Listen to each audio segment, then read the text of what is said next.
Hi, welcome to Epic's Tech Talk. I'm Jamie. So today we're going to spend a little bit of time talking about the devices that kids might be using to get online. So I'm going to start with an oldie and a newbie at the same time, TV. So growing up, I had to physically get up and walk from the couch to the television to change the channel. And now we have smart TVs. So just being aware that kids aren't just watching their favorite show online, but they might be chatting with or visiting with friends or websites and things like that using the TV. Computers, kind of an obvious one, tablets and laptops included. But again, growing up when we got our first computer, it was in the living room so that my parents could sort of monitor what I might be doing, with that computer. And now computers are portable, so just kind of keeping that in mind. Next up, we have phones. Phones are really little computers that are right in our kids' pockets. They're also little gaming devices. So we're going to talk about gaming systems next.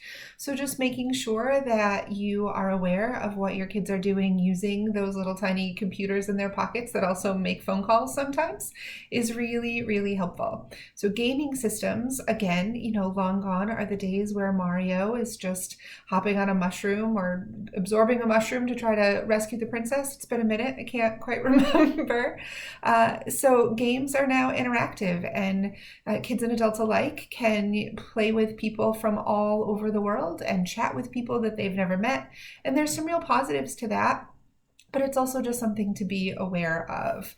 Watches. I don't know if watches have taken off as much with kids as maybe we thought that they would, but it's still just good to know if your child has a smartwatch, just kind of be paying attention to what they're using it for. And then last but not least, personal assistants like Alexa and things like that can be used to ask for information that maybe you're not ready to share with your child, or to, sort of listen to music that maybe you wish they wouldn't. Just kind of keeping those things in mind.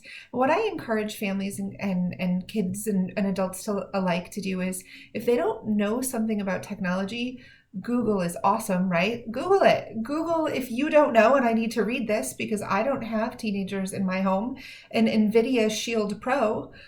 I didn't know what that was, so I had to go online and look it up and see that it's a gaming system, right? It kind of falls into that category. And we also have VR glasses that have been coming out, and so that's brand new. We did this training just a couple of weeks before March, and now we have something that we need to be adding to this particular program as we talk to families. So just make sure that you're talking to kids. So today's tip and conversation starter would be to ask the kids in your home what their favorite device is to use in terms of accessing music and people and online, and then talk to them a little bit about why, and maybe even ask them if they can see a downside to that device. Is there anything that might be dangerous or complicated when they're using that device to connect with the world?